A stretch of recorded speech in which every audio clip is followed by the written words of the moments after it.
Welcome to this session, From Peterson to Incels, Is There a Generation of Lost Boys? My name is Ashley Frawley. I'm Senior Lecturer in Sociology and Social Policy at Swansea University, and I'll be chairing this session, whose format you should already be familiar with. 5 to 7 minutes here, straight out to the audience. It seems that masculinity has gone from being the unspoken ideal of human beings, much castigated in sociology classes, I would know, to being in many ways a key problem of our times. Some see toxic masculinity as a social problem, lying at the root of domestic violence, murder, gang violence, and even Brexit. On the other hand, masculinity is sometimes seen as under threat, that there's a crisis of masculinity that leaves young men uncertain about their role in the world. Is there a war on traditional masculinity? What would a non-toxic masculinity look like? Why do so many young men today seem to be so drawn to thinkers like Jordan Peterson, who act like a father and tell them to buck up and tidy their rooms? To discuss this, we have, in the order that they will speak, to my immediate left, Elizabeth Hobson, Director of Communications for Justice for Men and Boys and the Women Who Love Them, and anti-feminist gender equality activist. To my immediate right, Rebecca Reed, digital editor of Grazia, an author and feminist whose first novel, Perfect Liars, was published this year. To my far right is Jan McVarish, a sociologist and visiting research fellow at the Center for Parenting Culture Studies at the University of Kent, an author of Neuroparenting, The Expert Invasion of Family Life. And finally, Nikos Sotirakopoulos, lecturer in sociology at York St. John University, and author of The Rise of Lifestyle Activism, as well as the forthcoming Identity Politics and Culture Wars, Understanding the Tribalist Mind. So without further ado, Elizabeth. Thank you. So, there is no generation of lost boys. The picture is far more mixed. There is certainly a demographic of men and boys who I do view as tragically, if not necessarily permanently, lost. They move through their lives apologizing for their male privilege and reciting mantras of consent, like there is never any reason to touch another person without consent. Let me tell you now that in the non-feminist sphere, there are many, ranging from romantic intent to camaraderie to emotional support in difficult moments. This tragic demographic is typically a product of the university system, particularly coming from departments like sociology. Sorry to Nikos, Ashley, and Jan. Some of my best friends are sociologists. It's no wonder to me that such piteous creatures exist, and it's not because patriarchy hurts men too. At the Battle of Ideas 3 years ago, a man I hold dear, John Waters, described life for men in our feminized society. And by feminized, I don't mean more womanly, by the way, I mean more feminist. He said that it's like being mugged in the street and the mugger is kicking your head in, and every so often he stops to say, "You're right." The rights of men and boys specifically are assaulted by the actions and inactions of the state in a whole host of areas here in the UK today. We won't protect boys from genital mutilation. The education of boys and men, healthcare provision, including mental health care for them, and their victimization are secondary concerns compared to the education, health, and protection of women and girls. They're discriminated against via quotas in education and the workplace, and they're discriminated against in the criminal justice system, where the presence of a Y chromosome is an aggravating factor that warrants harsher treatment. Worse than all of that combined, there are thousands of loving fathers who are prevented from fulfilling their responsibilities to their children by malicious women and an incompetent, if not ideologically corrupt, family justice system. And on top of this, men and boys find themselves the target of everyday misandry and vitriol on a scale so far beyond what's acceptable for women to be the targets of that it beggars belief. And just like John said in 2016, this is no accident or oversight. This is the work of hate-filled female supremacists who cosplay as gender equality activists. Feminism has made a concerted effort to lose our boys. Feminism, the belief that women are disadvantaged as compared to men, that this is a societal problem and that it needs to be fixed. Feminism, the project to increase the power of women with no clearly defined endpoint and regardless of the harm done to men and boys in the process. feminism, the dominant culture. However, there's a problem for feminism. With typical masculine resilience and innovation, men are carving out meaningful existences despite the injustices they face. Petersonians, men going their own way, men's rights activists, even the incels, are building communities that provide support and space to explore themselves and the world they find themselves in, liberated from the dominant and demonstrably false feminist narratives, as well as other politically correct dogmas. These communities are often accused of taking a victim stance in relation to the impact of feminism on the lives of men and boys that actually mirrors feminism's victim stance on women. The difference is that while women and girls are privileged as a sex, men and boys are genuinely disadvantaged, and pointing out the ways isn't reveling in victimhood, it's telling the truth. Furthermore, it misses the fact that so often the conversations that are appealing to men and boys focus on personal responsibility and being agents of change. And it's not only appealing to men and boys, by the way. More and more women and girls are getting on board with these countercultural communities every day. The Fawcett Society found in 2016 that only 4% of men and 9% of women describe themselves as feminists. So feminist dominance is illegitimate. And BuzzFeed commissioned YouGov to conduct a poll published late July this year, which found that more people in the UK today hold anti-feminist ideas, like the idea that feminism is marginalising and demonising men, than feminist ones. Gillette got woke with their viral man-bashing ad and lost $8 billion. If we have to define our younger generation with a generalisation, then they're not lost. More and more are becoming well and truly found every day. Feminism should be suitably terrified. Thank you.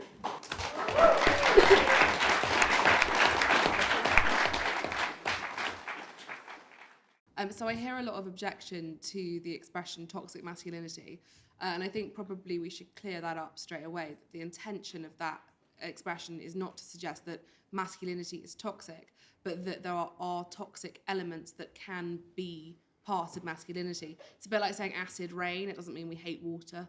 Just it's a word that has another word in it, and that can sometimes be confusing. Very often when I talk about toxic masculinity, people want to talk about toxic femininity, and have never really worked out what that's supposed to be. But perhaps that's something we can look into later on. But basically, my issue with toxic masculinity is that it hurts men. It does hurt women. And it's why I've had men shove their hands up my skirt in nightclubs. It's why I have been sexually assaulted. It's why I've had people push me, hit me, etc., etc., etc. But we're not here for once to talk about the issues facing women. We're here to talk about the issues facing men. So let's focus on how toxic masculinity hurts men. It's not an easy time to be a young man. I think once there was a very sort of clear-cut expectation for men. You get married, you get a job, you put food on the table, and you die. And you die younger than women. And you work in a job, not necessarily that you want, because you have to provide. You're the sole provider. And while to me that sounds absolutely bloody miserable, it was at least simple. And then suddenly something happened, and now your job isn't to just go to school, get a job, put food on the table, and then die. Your job is to be a father, to be an active parent, to be a friend, to talk about your feelings, to contribute to society, and to do a whole host of other, much more complicated, much more emotionally loaded things, which was sort of what we were asking women to do already. But the difference is there's a framework for women. So when I was growing up, it was the Spice Girls. It was a group of people who showed you that you could be ballsy and fun and clever and successful while wearing a really short skirt and going like this. There's nothing like that for boys. There are no fun, sexy, cool, shoving a little bit of feminism in there as well, equivalents for males. So you go into the world, there's no structure for you, role models are pretty scant unless they are the people in your life, and we know that it's more often common for men to leave families or have to leave families than women. So you're more likely to grow up without a father than you are to grow up without a mother. So your chances of having no male role models full stop are relatively high, and we know from studies that's a problem. Some feminists will tell you that boys should be able to find role models in women, and perhaps one day that will be the case. But at the moment, we're kind of trained to want our role models to seem like us. So it's fair enough that boys need something to look at that refers to them. The next thing I would say that's made life really difficult for men is the death of lads' mags. Now, it's generally, there's a perception that that feminists hated lads' mags. Not true. I think they were bloody brilliant. You could see some boobs, hear about how to work out if there's something wrong with your prostate, read a problem page and find out what's going on with cars or football or whatever it is that you people like. But the point was, like the way that parents chop up vegetables really small and put them in bolognese sauce so that children don't realise they're eating them, lads' mags gave sensible, helpful, emotionally literate things for people to read. Unfortunately, they all went bust. So you've got no role models and you've not got much literature. So then what fills the void of the literature? It's the internet. And where, if you look at the sites that men versus women frequent, and I'm talking quite broadly here, Mumsnet's probably the biggest one for women. It's focused largely on parenting and complaining about stuff. And for men, it's more Reddit and other sites like 4chan, etc. And those places, I've been subject to a lot of boards in there, mostly about how hideous I am. And they're not the nicest. They are places where misogyny, and sorry, I should say, I know that these places also have incredible advice and can be massively supportive, but I'm talking about the dark side of these internet forums, which are absolutely bloody rampant. And my experience of that, so I did a debate with a man called Milo Yiannopoulos, who's very famous. Hi, if you're watching. And this is back in like 2015. I was 22, 23, like a baby. And we did this debate, and it was at the University of Bristol, which is where I went to university. He arrived and the audience was just awash with these men. I just wanted to adopt and mother all of them. They were the most lost, sweet/horrible boys. And basically, they were these exact boys we're talking about. They were lonely. They felt society hated them. They couldn't get a shag however hard they tried. And they had nowhere to go. And I looked at them, and despite the fact that all of them were talking about how they would murder me specifically, and what was the ugliest feature about me, general consensus face, I looked at them and I was like, you poor sweet babies, there's no space for you in this world. You don't know who to be or where to go, and you all just want to have a nice, probably girlfriend, maybe boyfriend, but somebody to stick your peen in and a bit of a cuddle. And they were sad. And that is why Milo was their absolute Jesus. And that's why they would listen to absolutely anything he said, even when it was stuff like, would you rather your baby had feminism or cancer? Which is quite mean, I think we can agree. Anyway, in conclusion, there are lots and lots and lots of positive aspects of masculinity. Charities like Liam's Lads, where they do a workout and then they talk about their feelings. Places like Calm, the campaign against living miserably. There is plenty to look at and say, what a bloody great job you're doing. You're not compromising on your masculinity, but you are doing wonderful things. But there is also a toxic side, and I hope nobody here would agree that internet forums where men talk about how they will rape and murder feminist women should be allowed to continue, because it's disgusting and it's violent and it's horrible, but it's symptomatic of a very sad, very lost generation of young men who should be pitied and helped, but also should probably stop writing that stuff on the internet.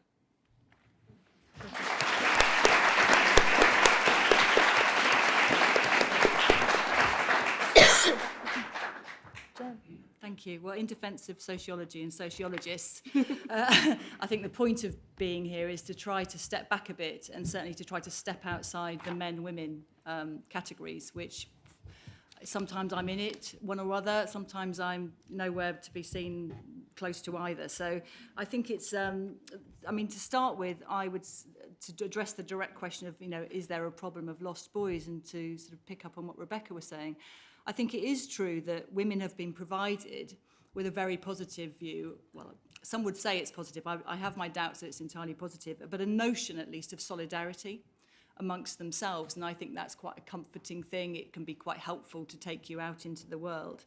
And I think there's an apparent validation of ambition, independence, standing up for yourself that girls can play with and use for their own development. And those things are problematized hugely when it comes to them being applied to boys. And I think the focus of the session is on that transition point of moving from childhood through adolescence into adulthood, because I think that is, it's worth focusing on that particular time of life, I think. If you think about for young men, if they are to be ambitious, to be independent, to stand up for themselves, they can very easily be accused of perpetuating male privilege. And one of the demands that's often made is that they need to step back. You've had it too good for too long, and now's the time for you to step back. And I think it's not really surprising, therefore, that there are maybe particular problems, specific problems for young men moving into the world of adulthood. It doesn't mean that girls have it easy necessarily, but I think they might be different and therefore worth thinking about. And I think it's not surprising either that people might well look to Jordan Peterson. I'm looking at some of his videos recently because I couldn't read the book. It's just unreadable. So I'm afraid I could make neither head nor tail of it. So I watch videos instead, which is probably dumbing down, but I'm not sure that is the case when it comes to Jordan Peterson. But they, you know, I don't think it's surprising that somebody who's offering 12 rules for life might well have a bit of purchase nowadays. You know, those kind of simple solutions, providing a very obvious kind of what looks like an obvious framework, actually telling very old truths, really. Make your bed.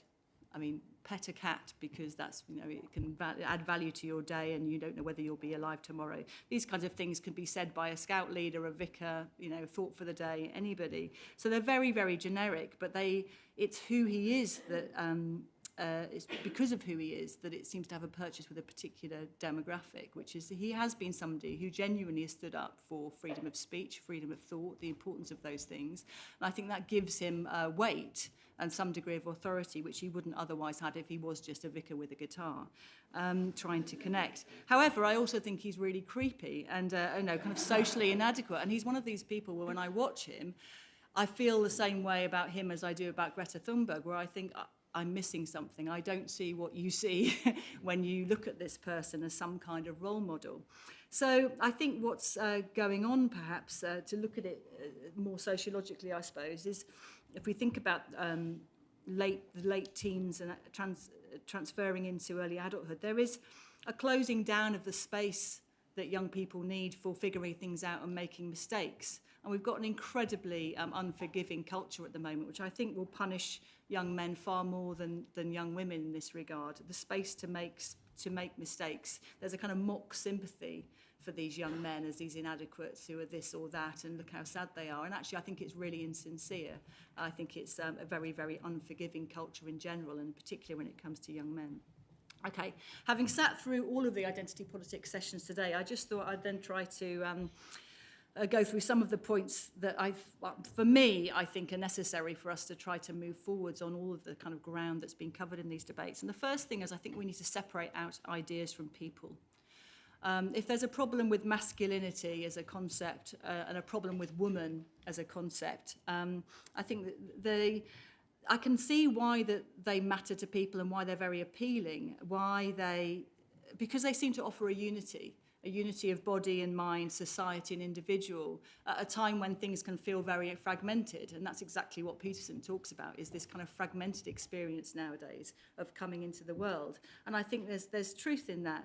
But I'm not sure that these categories are really very helpful ones, particularly when they're put forward in very defensive terms and very divisive terms. The same applies to the racial categories. If people were in the session this morning, you know, I just thought it was a very toxic session. I mean, as people talk about toxic masculinity, that was the toxicity of identity politics as far as I was concerned. And so if we're going to have a political conversation, we need to make the separation between ideas and people. And that means not talking all the time from our individual experiences or from our bodies.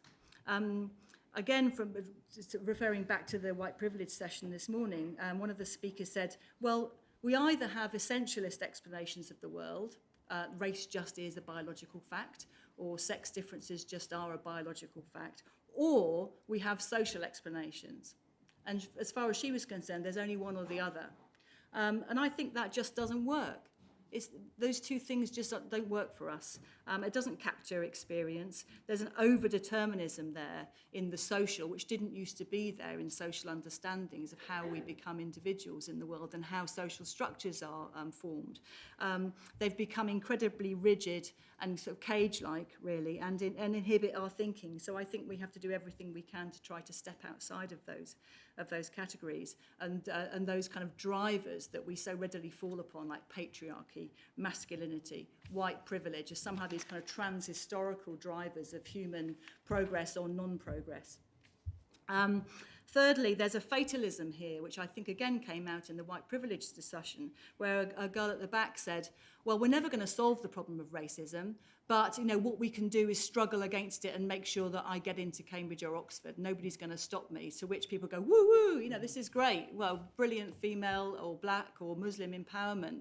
Well, blimey, there's nothing we can do. It's with us forever, these problems. And I think the same applies in a lot of the discussions that are about gender relations and the particular problems of gender, which are just put forward in this incredibly fatalistic way, as if men are just this, women are that, women are better at the moment as far as we can see, men are worse, well, let's just hope that women win out. And I just think there's a funny combination of fatalism, nothing can really be solved, and evangelicalism, which is everything can be solved if only we change our attitudes, or if we only get in touch with our bodies, or if we kind of do these very strange things which have got nothing to do with politics or trying to engage with the world as rational human beings. And to refer back to what was said earlier, people were talking about being animals, and I can't see how that gets us anywhere. We have to really push forward as human beings. Thank you.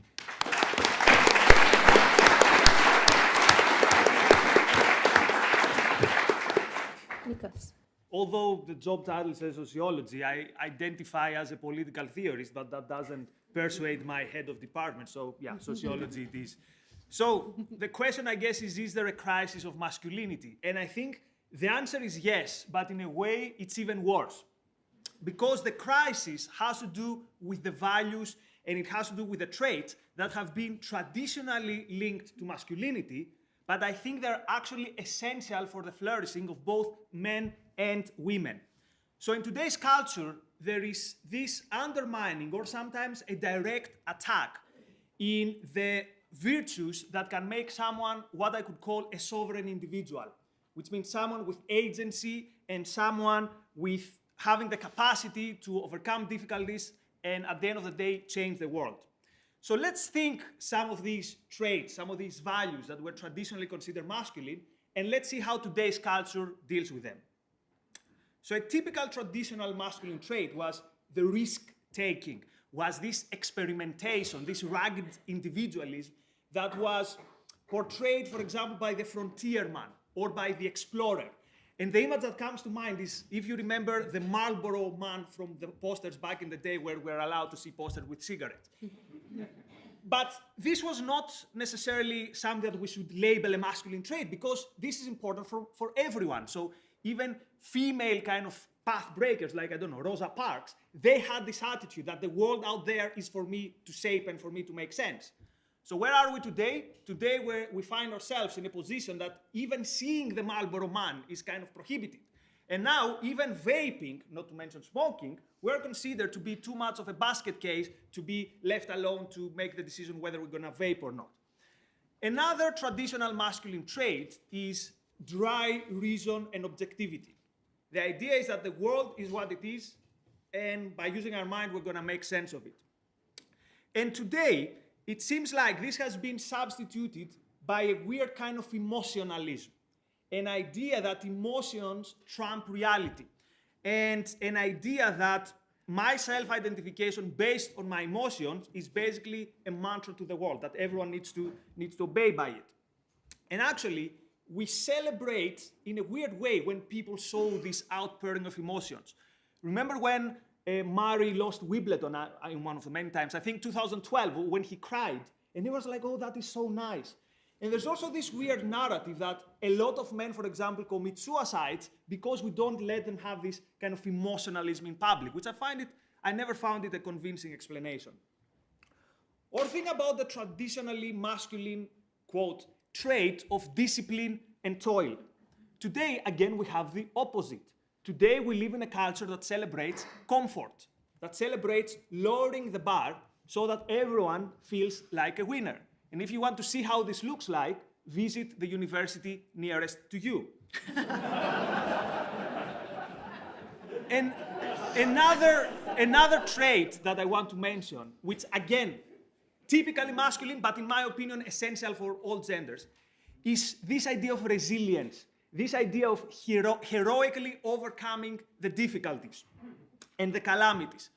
But today we live in times where we are invited to see ourselves through the prism of trauma. It's what Frank Furedi calls the whole therapy culture, which has a very weird kind of outcome. And this outcome is today there doesn't seem to be a quest for achievements and reaching new summits. There seems to be a quest for an affirmation of an identity that sees us as victims.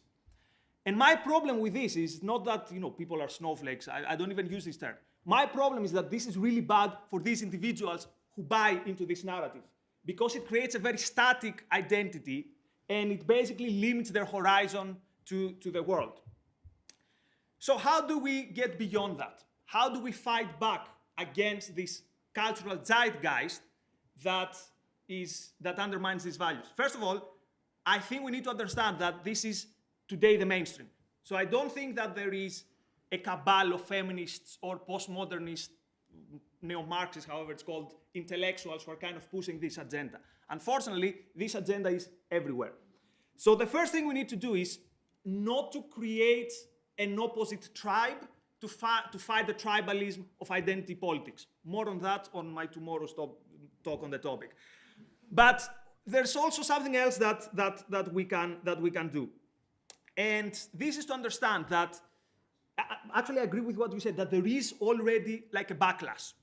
So I could spend a lot of time discussing whether Jordan Peterson is good or bad, or whether Joe Rogan is good or bad. But I think at the very, very, very end of the day, it doesn't really matter. Because what matters to me is what these people represent. And these people represent this, in a good way, countercultural attack to this retreat of these values. So at the end of the day, I mean, I could give a 2-hour lecture criticizing Peterson. If I would see him, I would say, thank you, because I think you've added value to my life, but also I think you've added so much value to the lives of others. And by the way, you're wrong in all possible ways, but what really matters, what really, really matters is I think this. So because there is this climate, I think there's no surprise that so many men and women, or people from all genders, feel lost. But the last thing I want to say is that the way to start our kind of, to fight this zeitgeist of low expectation, this zeitgeist of victimhood, starts from ourselves and our personal life, and starts from the way we carry ourselves outside in the world. And this is why I believe that an aspiration to strength, emotional, physical, any kinds of frames, to beauty, and I don't mean beauty only with a superficial way, an aspiration to resilience and an aspiration to agency is today the most radical act that an individual can do. Thank you.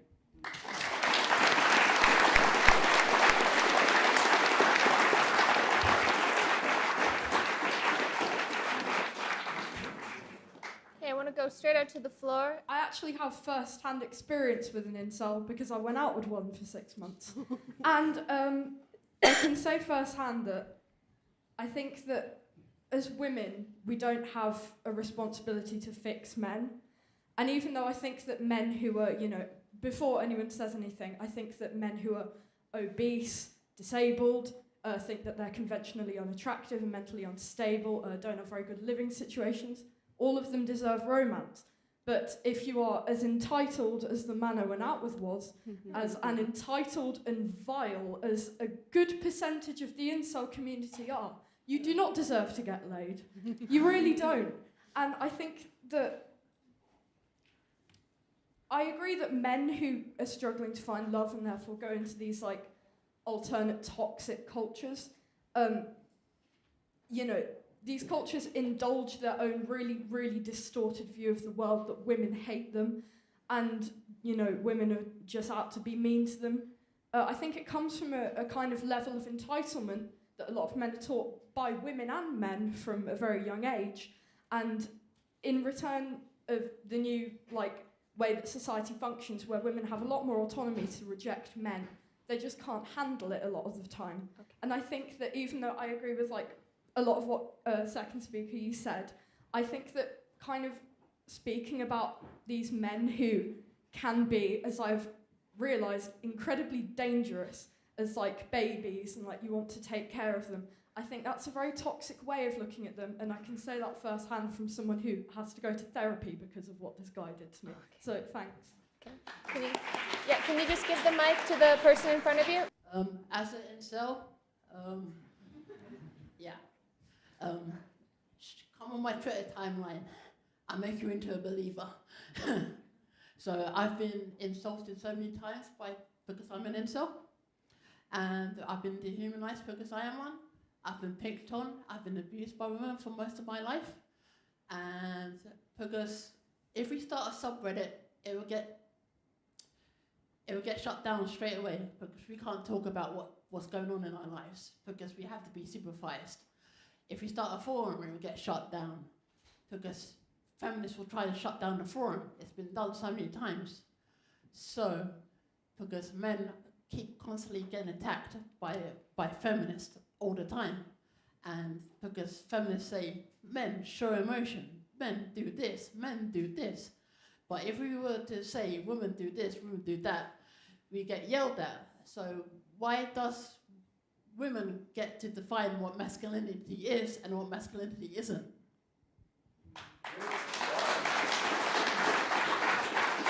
Again, come on my timeline and see what the abuse I have. Okay. You ain't seen nothing. Okay, thank you. Thank you. Very interesting discussion here. I think what's missing from the debate, I'm afraid to bring more identity politics into it, is a gay male perspective, of which I am one. Give me a clap. Thank you. Because I've got a very interesting perspective on this. I grew up with my mum. My dad left. It was my mum and my sister, and frankly, they were horrible. My mum accused me of misogyny. No, I just hate you two, not all women. There's a lot of women who are annoying. There's a lot of men who are annoying. I think there is a massive problem with toxic masculinity, as I experienced when I was at school. And this does spread over into the gay community, where you've got mask for mask, which I think is hugely damaging. Then at the other end, a lot of gay men do adopt the kind of negative qualities of women, and I think that can be equally damaging, where they kind of compete with each other to have as much kind of shade as possible.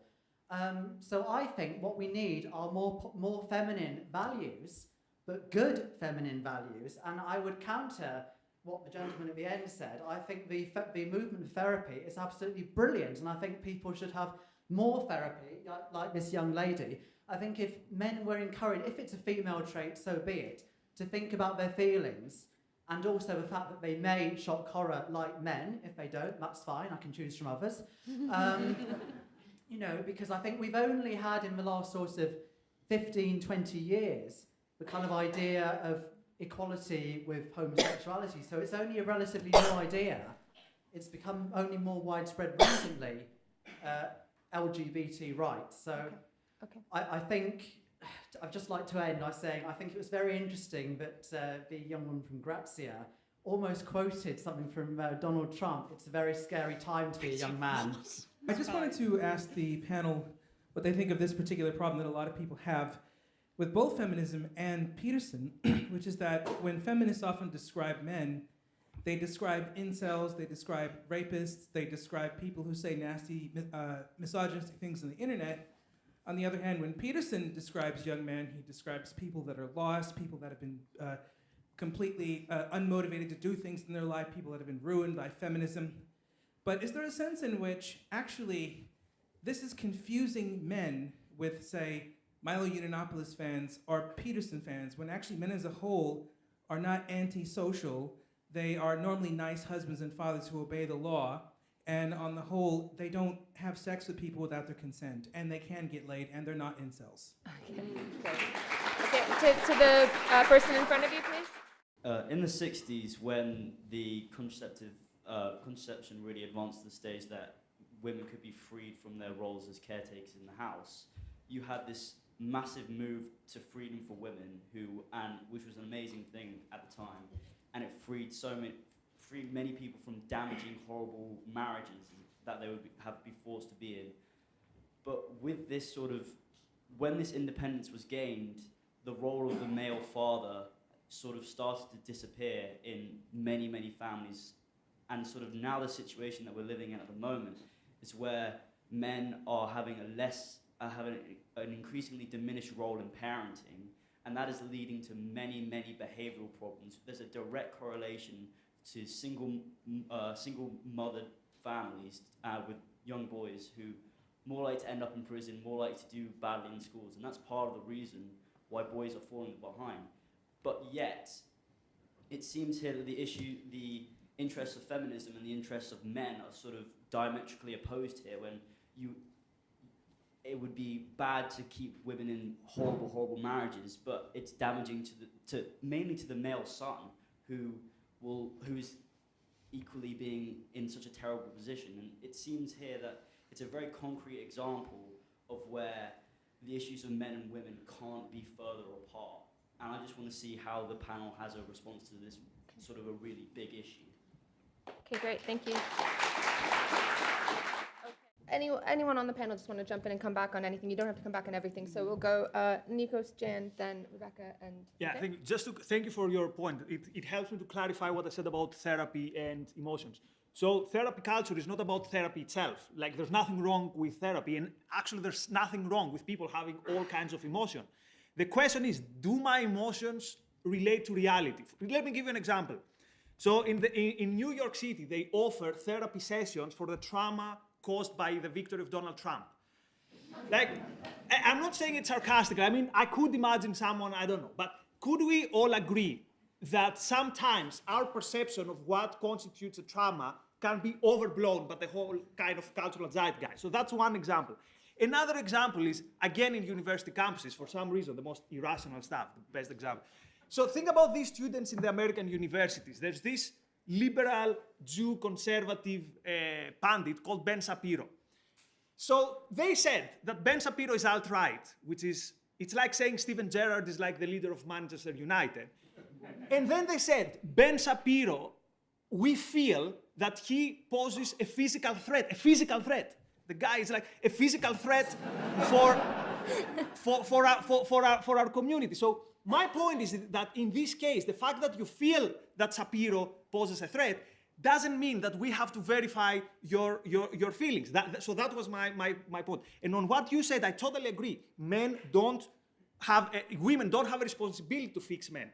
But let me give a short twist. The fact that those men who think that it's a responsibility of women have nothing to do with what I would consider, quote, healthy masculine values. Because basically they said, I haven't got self-esteem, and you have to give me my self-esteem, which basically means that there's something wrong with me if I expect someone else to provide me self-esteem.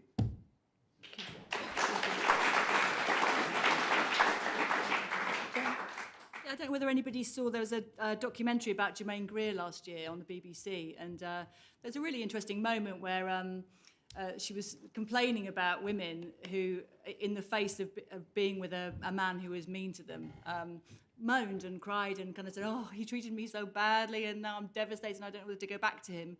And she said, I just want to say to them, well, feel less. And now that seems to be impossible. It's not impossible. We actually, we are not just the product of our immediate feelings. The whole point of having a brain like ours is that we can do something with it. And that's not to say you just suppress it and move to, put it into a spreadsheet and rationalize it, but it is that you can reinterpret it, you can give it meaning in different ways. And, I'm really worried by the inability to have a discussion without people sharing their personal problems.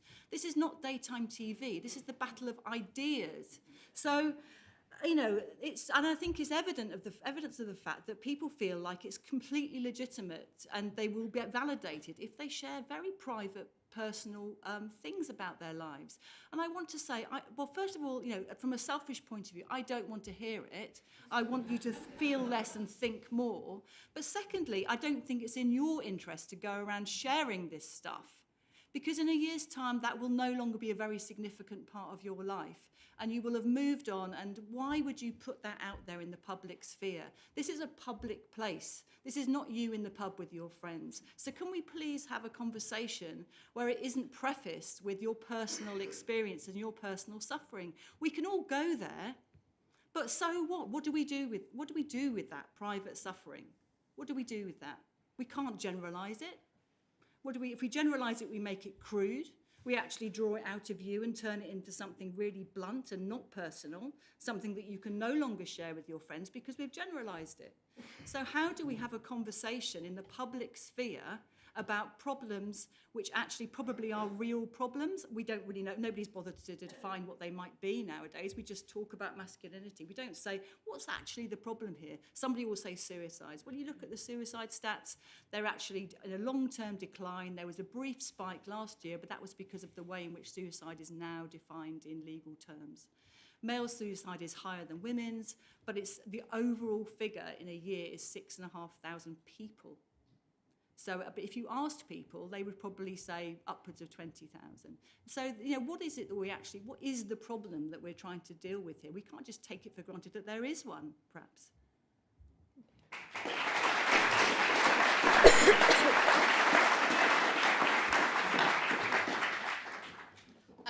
I'm not sure it's massively relevant, but I'm going to say it anyway. Just coming back on that discussion, I think what's happened is the best way to get into journalism as a woman is to sell a personal essay about something bad that happened to you. It's certainly what I did when I wanted to get into journalism. It's what all of my colleagues did. And we live in a culture that sort of fetishizes female pain. So if you sell an article about something terrible happening to you, it'll get published, and that's a really good boost for your career. Men don't seem to do that. I don't know whether it's because they don't offer it or because it isn't wanted, but it's a difference in the way that male and female journalists function. I'm going to go back to, so you made a really good point. You said, is it a bit unfair that you're calling these men at the Milos Yiannopoulos superfans babies and saying I want to breastfeed them? And I think you make a really good point, because what I unwittingly did was use similar language to what the judge at the Brock Turner trial did. He's a sweet little boy and he made a big mistake. And I think it's really hard as a woman not to look at young men like that and think, oh my God, you poor baby. And I do it. And when you were talking about being an incel, I just want to give you a hug. I'm so sorry that you're not happy. And I'm so sorry that you want a relationship and you can't have one. That is shit. And I'm really genuinely sorry for you. But it also a little bit frightens me, because I've seen what men, and it is generally men, can get like when they're angry long term. And you have to understand, and I would ask everyone to think about this, I am not saying I'm a perpetual victim. I am saying that if I get into a fight with 50% of the people in this room, or however many of you are male, chances are you'll win. Even if I'm heavier, even if I'm fitter, even if I'm younger, you are stronger. And it is hard walking through the world knowing that you are physically weaker than almost every second person. And it means you walk with your keys in your hand at night as a weapon. And it means you have hairspray in your bag just in case you need it as mace. And it means that you have to think about men as a threat. Whether that's fair or not, it's what we're taught. And it's how I have been brought up to value my safety and to protect myself at all times. And that is why incels frighten women, because that is the exact kind of man who can become radicalized and can become violent and can do damage. And I hold in tandem a terrible sympathy for anybody who can't find love if they want it, and a real fear of what that might do to the women around them.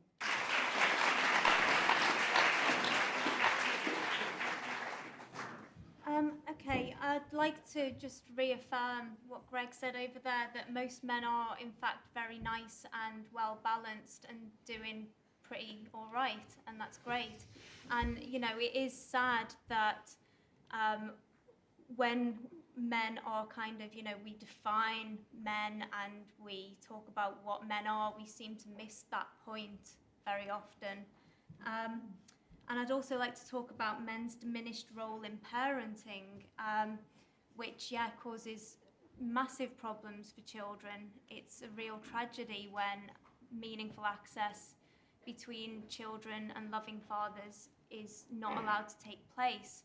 And, I really very much hope that this isn't a problem, like you suggested, question, that it's men and women who are diametrically opposed. What I believe is that it's the well-being of men and children and wider families, opposed to this feminist lobby that's way too powerful. I was at a feminist protest recently about the family courts, and I picked up a leaflet, and they wanted to end the use of parental alienation in family courts, which is, that's a registered health, kind of mental health problem in the, what's the WHO booklet called? The ICD? Diagnostic Manual, it's a real thing that happens and causes massive trauma to both men and children and grandparents as well very often. They wanted to make any even the most spurious kind of evidence of domestic abuse permissible in courts. They wanted to end the assumption that children should spend any time at all with their fathers if there were any allegations.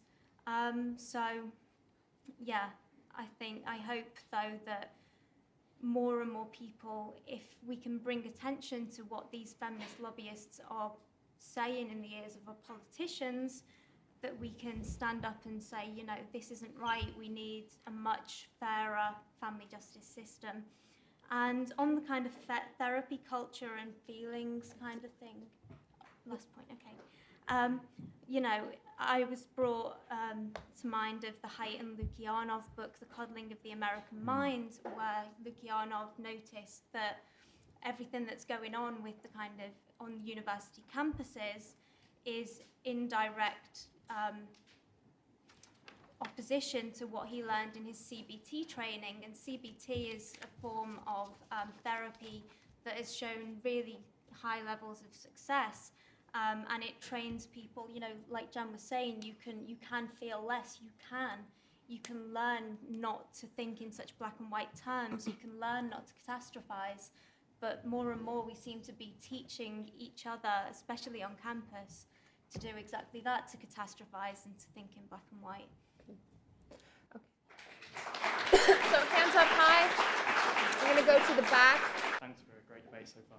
I was just wondering whether maybe part of contemporary male estrangement with the idea of feminism is maybe because, particularly for men and women under the age of 28, there's been a real sort of drastic change in, you could say, the success that women are experiencing. So every single female friend of mine is doing amazingly in life. Like, they are doing so well, and like they're working at the best banks, best law firms, they're working at international organisations, they get better grades at university, they're more likely to go to better universities. And, you know, I say that as someone, I think when you go to lots of my male friends, you'll sort of say, well, are you a feminist? And they'll say, well, I agree with a lot of the principles. I love equality of opportunity. I'm very, you know, I'm pro-choice. The idea that women are being sexually harassed, as many of my female friends have been, is disgusting. But I see all my female friends doing a lot better than me in life. And I'm constantly, again, this isn't necessarily my point of view, but it's what I hear a lot of my male friends saying, and I'm constantly getting put down, even though I'm doing less well than them in life. And there was actually I work at an international law firm that's just around the corner, and it was on, I think, our second week, and all the men got put in a room and told, don't sexually harass women, which, as a gay man, I wasn't planning on doing.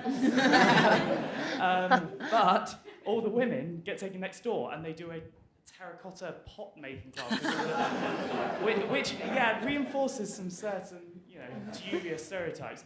But they do it with all the female partners as a sort of women-in-law networking group, and we're all being told, don't rape women in one room. We're not planning on doing it, whilst all these fantastically able women who went to Oxbridge and LSE and Durham and Bristol and all these amazing unis, and actually probably got better law grades than the guys in the other room, are getting told, you really need to step up with your career. And we're all there like, you know, it's not like men just hang around with men in the city anymore, I think, for the people under the age of 28. So I'm just wondering whether that's part of the reason. I've gone on a lot. Sorry, thanks. Do you want to pass it to the man in the black shirt?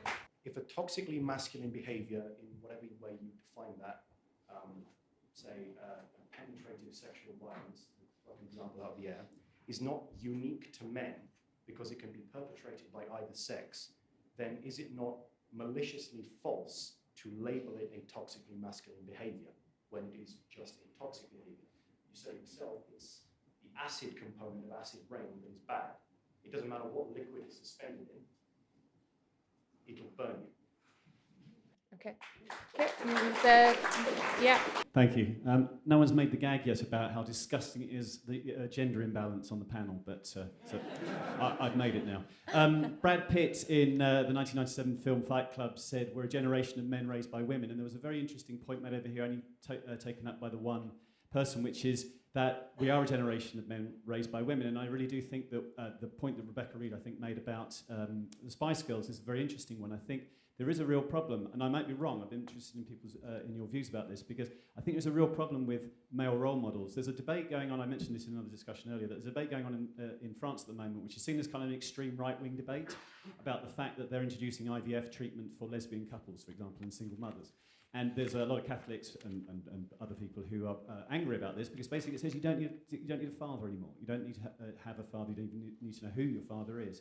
And I don't know if that is a problem. I'm really interested, and maybe I'm just old-fashioned in as far as the debate is concerned, but I'm genuinely interested to find out whether or not we do have a problem with the fact that we have allowed the breakdown of the male-female family unit to go too far. I don't know what this means, but to go too far. Okay, the woman here, yeah, plaid shirt. There's been a lot of discussion about kind of typically female or typically male character traits. Males being rational, a feminine trait being emotional. And I was just wondering whether, rather than valuing one character trait over the other, actually we need to have a balance between the two, and that is the healthy ideal for all people, whether or not we are male or female, and that we don't have to define those characteristics necessarily as being male or female. And that actually, as people, we need to all strive to have a balance of those things. And that talking about emotions is not necessarily indicative of emotional incontinence, but is actually a healthy way to develop emotional intelligence for all people, again. And also, with the diminished role of the father, actually some initiatives such as shared parental leave actually encourage the role of the father more, so that both male and female parents are able to take an equal role in the care of the child. I would like to ask the panel, my observation about the issue with incels is that we have an extreme intolerance for expressions of genuine male anger. So my friend over here, who self-describes as an incel, he will say to you that the incel forums is a legitimate place, a safe space even, okay? I don't think he'll like me calling it that, but for them to express male anger. And a lot of the guys who use these places, they may say things like, I hate my mother, she was abusive to me, sexually abused me for a long time, I feel like killing myself, therefore I look at a lot of women and I kind of hate them because she was a role model in my life, but anyway, they say things like that, and then that's called misogyny. So the human experience from what the incel was expressing is taken away when it's reported. For example, when the BBC documentary about incels came out recently, there was a psychologist on there talking about incels, just saying how they're all so misogynistic, but never talks about the personal experiences that these men have, and that's which might lead them to come to certain conclusions. And in these forums, this is often the last place they have before they potentially kill themselves.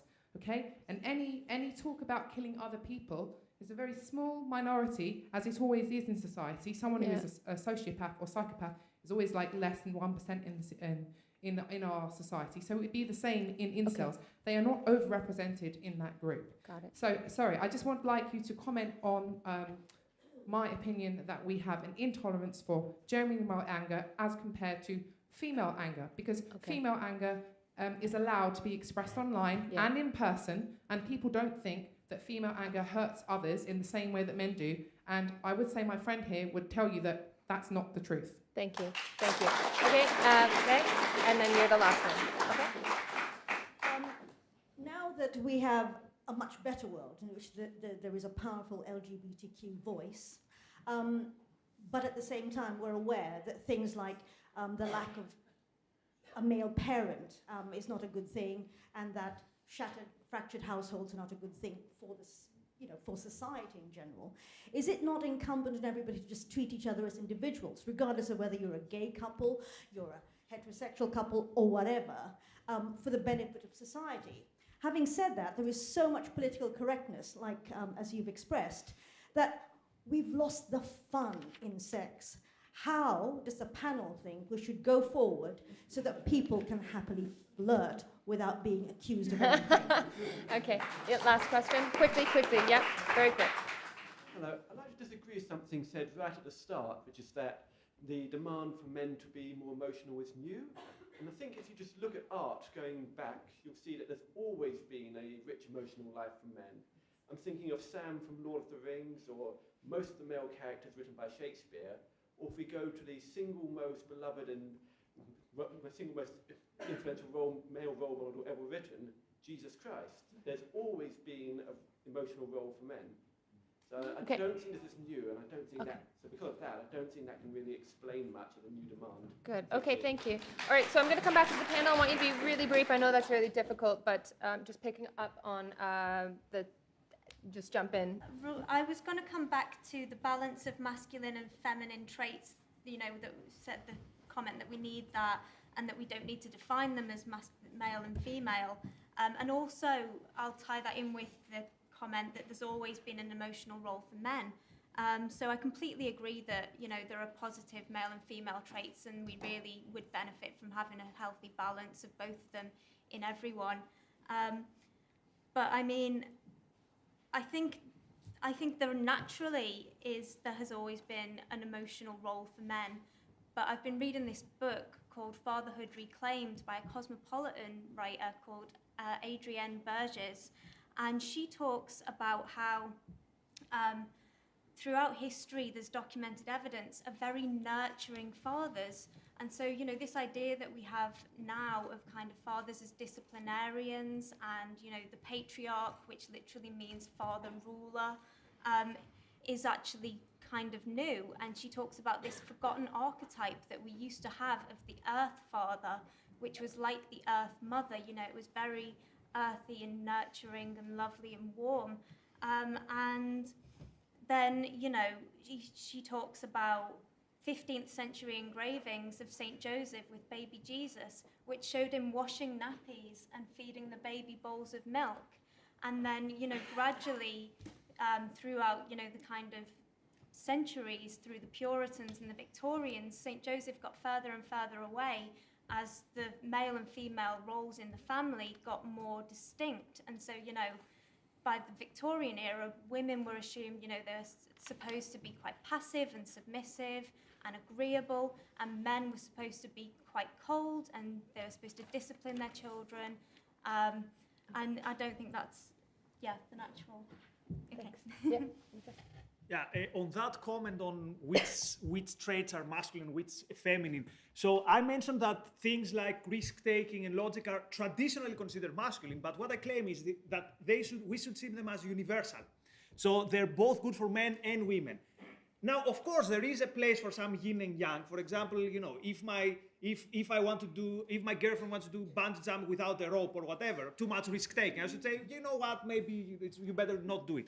But at the end of the day, the primacy, I think, should be with reason towards emotion, because emotion is basically, we need to understand why we have emotion, but in my opinion, emotions are not the way through which to go to interpret the world. But that's a bigger discussion. And one thing on incels and male resentment, and male anger. I totally agree what you said, that we are afraid as a society for male anger. However, I think of what Nietzsche called resentment, where he said, be very careful, because sometimes when you become bitter, it can have the effect of actually, again, hurting yourself. Because now, and that's what I would say to our friends, and I don't want to be patronizing, but you mentioned I identify as an incel. My only issue is that, in my opinion, and I've been in a situation where I found myself in this is basically a static prison, because it becomes a label of who I am. Whereas, in my opinion, the best thing to do is to say, how can I become something else? Day by day, maybe a little. Maybe it's something a little bit here, a little bit there, and I'm in a dynamic process of becoming. Whereas if you say, you know, I'm going to identify as an incel and I'm going to go in this forum, I mean, whatever works, you can do that. But at some point, it becomes, I think, counterproductive for the individual. Just hold it and you can come back. I'm good. Good. Yeah. No, hold that and we'll come back, yeah? I mean, I find it really peculiar that, you know, that at the time when we have greater flexibility in terms of social roles than ever before, we're somehow rediscovering these as if we're in a really binary world. I find it really genuinely strange, because it's simply not true that men are excluded from fatherhood in the general case. I mean, you go to a school playground now, and when I grew up, it was exclusively women, and now it is a total mixture. You know, men are, and you look at any statistics on hours spent with children, looking after children. It's just changed massively over the last 50 years or so. So I find it really interesting that we are continually trying to sort of re-describe the world as if it's still Victorian. It's quite odd. I mean, it's there in the race discussion as well. You know, talking about slavery and 1750s definitions of whiteness. You think, why do we need these? Why are we borrowing the past and the certainties of the past to kind of navigate our way today, when actually there isn't the same kind of constraints upon us? And it's a very funny thing, because these new binaries which are being rediscovered of male, female, black, white, cis, trans, straight, LGBT, etc., incel, whatever the opposite of that is. You know, it's like these identities are either alien to us, they were socially imposed, or they're all we are. And there's no space there for actually the genuine freedom that is now possible for us, which is to be women who work and also have kids, men who work and also spend time with their babies. It's just self-evidently the case that this is how we're living. So we need to explain to ourselves why on earth we're so desperate for the certainty that the old binaries, kind of redeveloped or rediscovered, seem to provide for us, because there's something quite peculiar going on. Okay.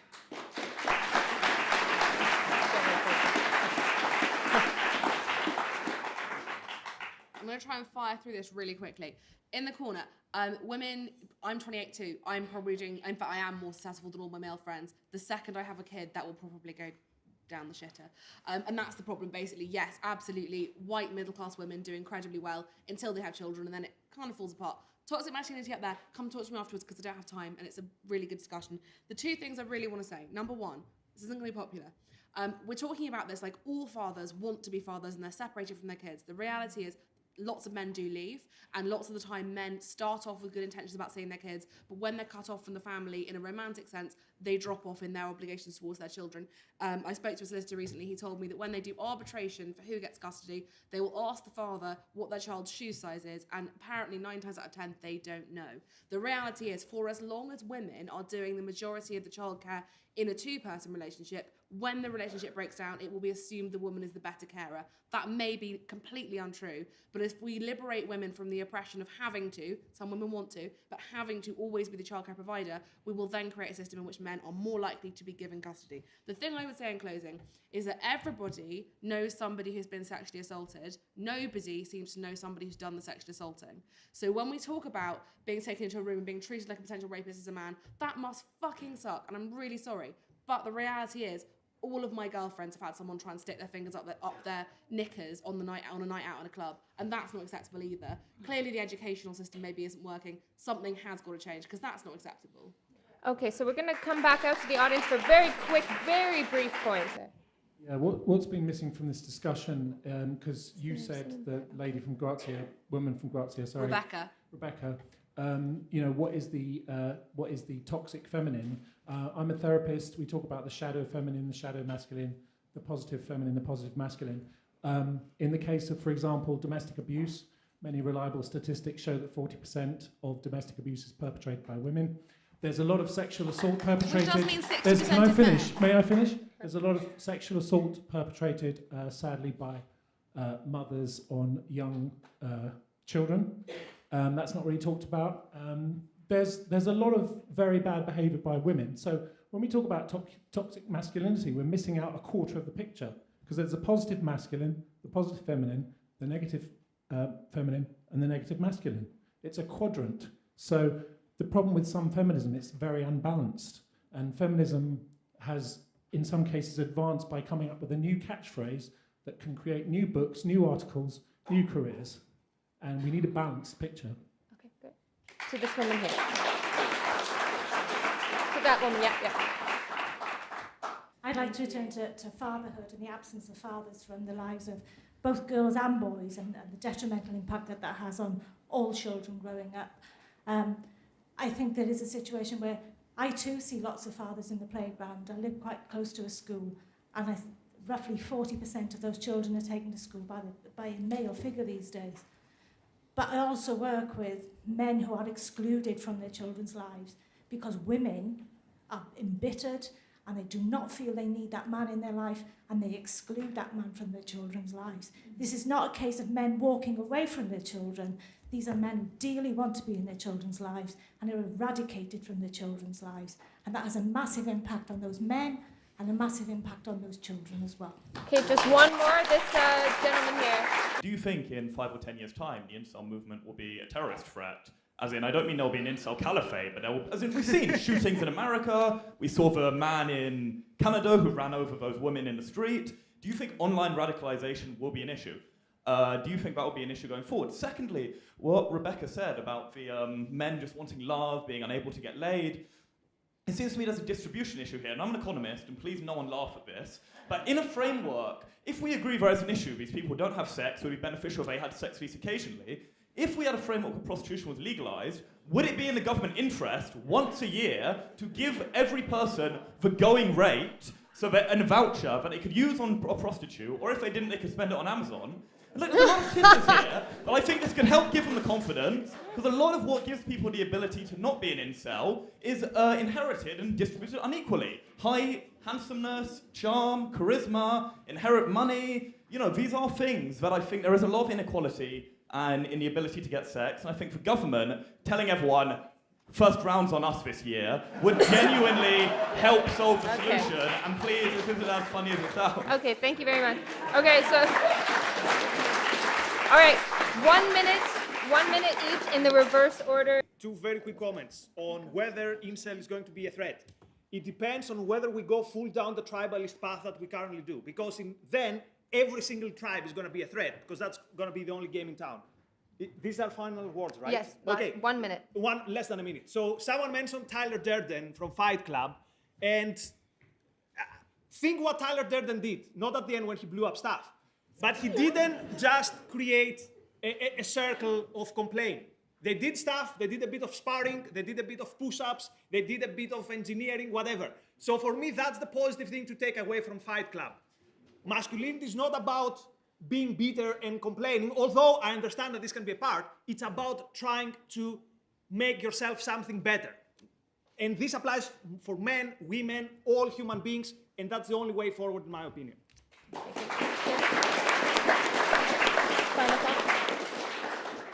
I'm still not clear what the problem is. I mean, is it terrorism? Is it, the particular Masturbation. Well, maybe in your case, but not necessarily. You can't. Okay. Okay. Okay, that's enough. Thank you. Next year you can get on the panel. Please. So, Someone needs to what I still don't get which problems are we trying to solve through this particular prism, other than just making ourselves feel good by kind of being able to say that's bad, this is good, the world is simple, and having these kind of blinkers that there's men that are suffering this way, oh no, it's women suffering that way.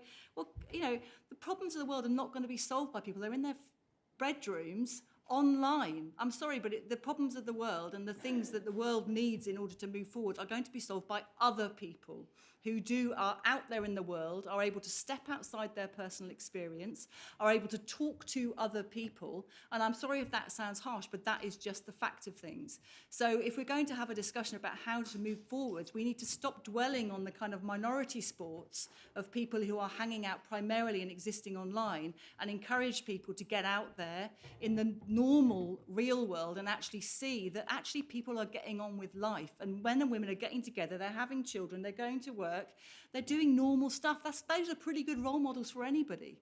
And they're also thinking about things without kind of being embittered or without kind of being utterly down a tunnel of your own suffering. Thank you.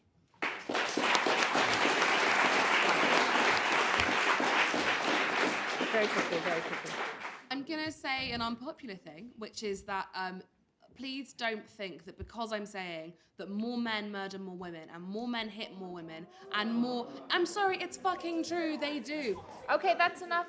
It is completely true that more women are murdered by men than men are murdered by women. That is an objective Please stop. truth. However, what I would say is, number one, you can come talk to me afterwards. Number two, my takeaway from this would be to try and take the words of Taylor Swift, who said, I want to be defined by the things that I love, not the things I hate.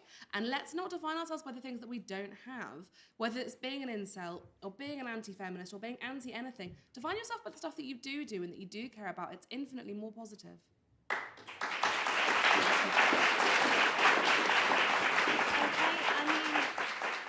I'm a little bit sad that we haven't talked more about Jordan Peterson in this debate, actually. I was hoping we might talk a bit more, because I absolutely hold him in such great affection, him and his work. And I think it's easy to be glib about his kind of very generic and obvious observations that you should clean your room and, you know, improve your life incrementally. But I think that's actually a very positive message that is valuable to a lot of people. And actually, seeing his kind of self-help stuff is a gateway drug to his much more serious thought that you can see in the biblical lectures and maps of meaning. So do watch Jordan Peterson and read his books. He's excellent. Well, do continue this debate nicely afterwards. So thank you very much. Round of applause for our speakers. Yeah.